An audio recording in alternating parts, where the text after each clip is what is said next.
The other big story we're following tonight, the problems those heavy overnight rains brought to the area. A live look outside right now shows the sun has returned and slowly it's beginning to dry things out.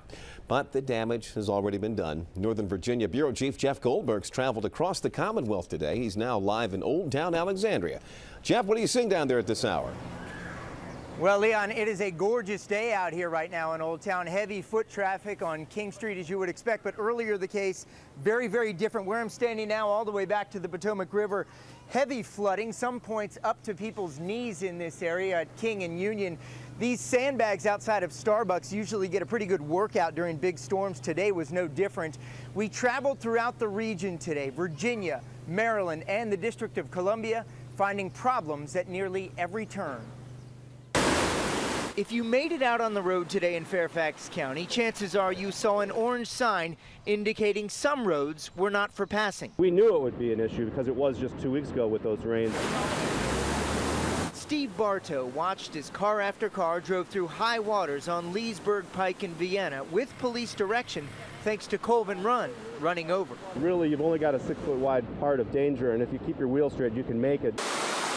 Across the river in Rockville, one car did not make it. A man tried crossing Scott Street, but his BMW stalled out and got stuck. The water was almost up to the level where when you open the door it would come in. The heavy rain was relentless overnight and into the morning, making early commutes difficult in places like Canal Road in Northwest D.C.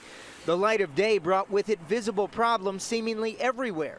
Woodburn Road in Annandale was impassable, while it looks like weekend ball games at this park off Braddock Road may get called. Farther south, Jefferson Davis Highway was shut down for hours near Fairfax County Parkway, a major closure leading to big backups. Sometimes in those situations, there's nothing you can do. And on King Street in Old Town Alexandria, even familiar flooding was a bit deeper and wider this time around. Hey, it's downtown Alexandria. Been a part of its history, it's something we come to expect. Certainly the case, although not the case now. Beautiful day out again. A lot of folks down here on King Street. Throughout Fairfax County, most of the issues pertaining to the flooding has wrapped up. Roads are mostly open up. The same goes for areas throughout the region. It was certainly a rough morning, but many people saying they were very thankful it was not as bad. The impact was not as bad as the storms were 2 weeks ago. Live in Old Town Alexandria, Jeff Goldberg, ABC 7 News. Thank you, Jeff. And Vienna now. Transportation officials are warning that Hunter Mill Road is going to be shut down for several days. That's because of damage from floodwaters between Hunter Station and Lawyers Roads. People are being warned to avoid that area for the weekend. Allison.